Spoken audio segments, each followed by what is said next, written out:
problem? What's your problem? Why are you dancing? Why are you dancing? Pramod Tiwari ji ध्यान रखिए, पूरे दिन 24 घंटे आपका यही काम है और मानकर चलिए किसान का बेटा हूं, कमजोरी नहीं दिखाऊंगा। मैं आंखों से देख रहा हूं, पीड़ा महसूस कर रहा हूं। मेहरबानी कर दिल टटोलिए, मेहरबानी कर कुछ सोचिए।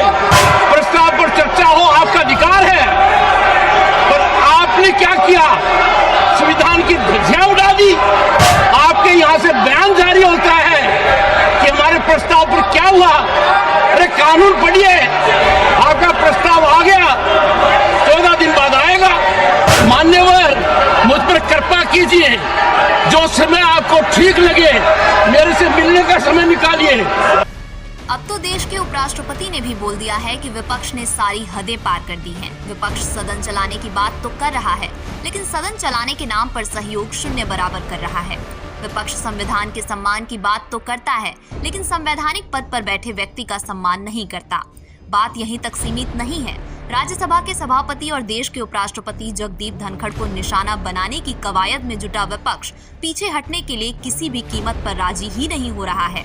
मानो ऐसा लग रहा है कि हर विपक्ष विरोध की नई रणनीति बनाकर राज्यसभा में आता है। उनको बताओ मेरी बात क्यों? विपक्ष राज्यसभा के सभापति जगदीप धनखड़ के खिलाफ पहले अविश्वास प्रस्ताव लेकर आया, फिर कांग्रेस ने प्रेस कॉन्फ्रेंस करके जगदीप धनखड़ के ऊपर सदन न चलने देने का आरोप लगाया। राज्यसभा में सत्ता पक्ष की तरफ से विपक्ष के इन आरोपों पर कई बार जवाब भी दिया गया। गुरुवार को बीजेपी अध्यक्ष जेपी नड्डा ने कांग्रेस की तरफ से लगाए जा रहे आरोपों को निराधार बताया। खुद सभापति जगदीप धनखड़ भी चलते सदन में कई बार विपक्ष के आरोपों को खारिज कर चुके हैं। विपक्ष के विरोध की कवायद शीतकालीन सत्र के पहले दिन से यूं ही बरकरार है। सदन के बर्बाद हो रहे समय और जनता के बर्बाद हो रहे पैसों को लेकर विपक्ष को कई बार समझाने की कोशिश की गई, लेकिन विपक्ष मानने को तैयार ही नहीं है। शुक्रवार को एक तरफ जब लोकसभा में संविधान पर चर्चा शुरू हुई, तो दूसरी तरफ राज्यसभा स्थगित हो गई। कारण एक बार फिर विपक्ष का हंगामा बना और हंगामा इस कदर बरपा कि इस बार सभापति जगदीप धनखड़ भी बोल पड़े। प्रमोद तिवारी जी ध्यान रखिए, पूरे दिन 24 घंटे आपका यही काम है और मानकर चलिए किसान का बेटा हूं, कमजोरी नहीं दिखाऊंगा। देश के लिए मर जाऊंगा, मिट जाऊंगा। आप लोग चिंतन नहीं करेंगे। 24 घंटे एक ही काम है कि किसान का बेटा यहाँ क्यों बैठा है। मैं आंखों से देख रहा हूं, पीड़ा महसूस कर रहा हूं। मेहरबानी कर दिल टटोलिए। दरअसल विपक्ष ने सभापति जगदीप धनखड़ के खिलाफ अविश्वास प्रस्ताव का जो नोटिस दिया था, इसके खिलाफ बीजेपी सांसद राधा मोहन दास अग्रवाल ने विशेषाधिकार हनन का नोटिस दिया था। इसी पर शुक्रवार को हंगामा शुरू हुआ और हंगामा इतना बढ़ा कि विपक्ष शांत ही नहीं हो रहा था, जिस पर सभापति धनखड़ बोल पड़े और सीधा विपक्ष के आरोपों पर विपक्ष से ही सवाल कर दिया। आप प्रस्ताव लाए, आपका अधिकार है। प्रस्ताव पर चर्चा हो आपका अधिकार है, पर आपने क्या किया? संविधान की ध्वजियां उड़ा दी। किसने रोका आपके प्रस्ताव को? आपके यहां से बयान जारी होता है कि हमारे प्रस्ताव पर क्या हुआ। अरे कानून पढ़िए, आपका प्रस्ताव आ गया, 14 दिन बाद आएगा। आपने एक मुहिम चला रखी है, टटोलिए। आपने चुन कर क्या बात की है? रेजोल्यूशन नहीं आया, अविश्वास प्रस्ताव ले आइए। अरे पढ़िए उन 10 पॉइंट को। सवाल वाजिब भी है। अगर विपक्ष को सभापति से दिक्कत है तो विपक्ष अविश्वास प्रस्ताव ले ही आया है, तो फिर अब सदन में हंगामा क्यों किया जा रहा है? और हंगामे की एक कहानी मानो हर दिन लूप में विपक्ष रिपीट कर रहा हो। जब शुक्रवार को सभापति धनखड़ विपक्ष के इस रवैये पर बोल रहे थे, तो एक बार फिर उन्होंने विपक्ष से हंगामे पर बात करने की अपील की।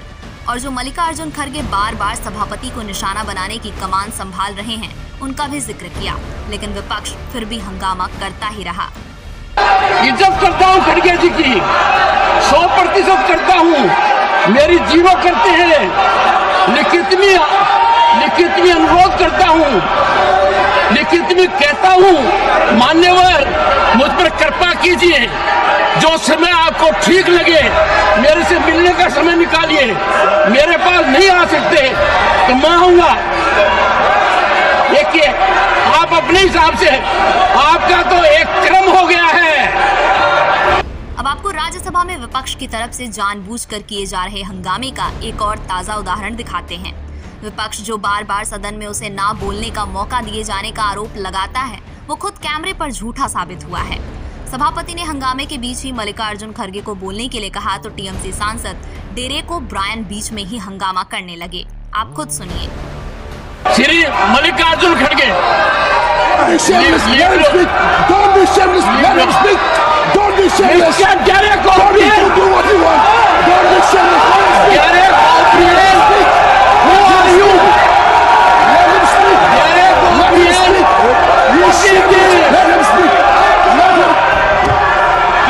भी हालत में कमजोर नहीं पड़ूंगा ना, सबकी सुनूंगा, पूरे दिन सुनूंगा, पर कमजोर नहीं पड़ूंगा।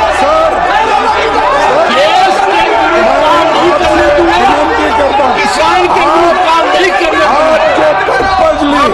आपको समय दिया, आप बोल नहीं पाए।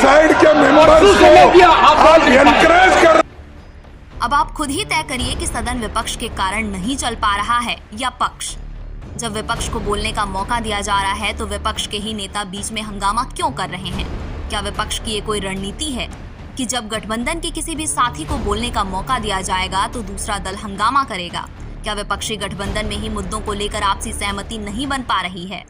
ये सवाल इसलिए भी उठ रहे हैं क्योंकि आपने भी संसद की कार्यवाही के दौरान लाइव देखा कि विपक्ष को बोलने का मौका दिया जा रहा है, लेकिन इसके बावजूद विपक्ष अपने मुद्दों पर बोलने के बजाय सिर्फ सभापति पर यही आरोप लगाते नहीं थक रहा है कि सभापति बोलने का मौका देने में पक्षपात कर रहे हैं। उनको बिठाओ, मेरी बात बोलता हूं। शुक्रवार को राज्यसभा में हुए इस हंगामे में सभापति पर आरोप लगाने वाले कांग्रेस अध्यक्ष मल्लिकार्जुन खड़गे की भी भागीदारी है। जरा उन्हें भी सुन लीजिए। मुद्दे पर आइए, भटकिए मत। अरे साहब, आप अगर किसान है तो मैं किसान मजदूर का बेटा हूं। मैं खुद तुमसे भी ज्यादा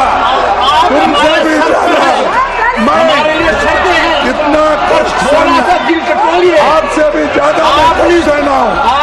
बड़े आप तो नोट मशीन से गिनते थे, मेरा बाप मेहनत करके ला। मैं तो किसान मजदूर का बेटा हूँ। और आप उधर साइड में सबको बोलने दे रहे हैं, सबके लिए एनकरेज कर रहे हैं और हमारे पार्टी के नेताओं का इंसल्ट कर रहे हैं, कांग्रेस पार्टी को इंसल्ट कर रहे हैं। और अरे ये क्या है? सुना आपने कि सभापति कैसे बार बार मल्लिकार्जुन खड़गे को ये साफ साफ बोल रहे हैं कि आप बोलिए, लेकिन खड़गे की गाड़ी विरोध के मुद्दे पर ही अटकी रही है और आखिरकार राज्यसभा की कार्यवाही को सोमवार 11 बजे तक के लिए स्थगित करनी पड़ी। फिलहाल राज्यसभा 16 दिसंबर को 11 बजे तक के लिए स्थगित है और 16 और 17 दिसंबर को राज्यसभा में संविधान पर चर्चा होनी है। बड़ा सवाल ये भी है कि क्या विपक्ष इस दौरान हंगामा करेगा या नहीं, क्योंकि हर मुद्दे पर विपक्ष राज्यसभा में हंगामा ही कर रहा है।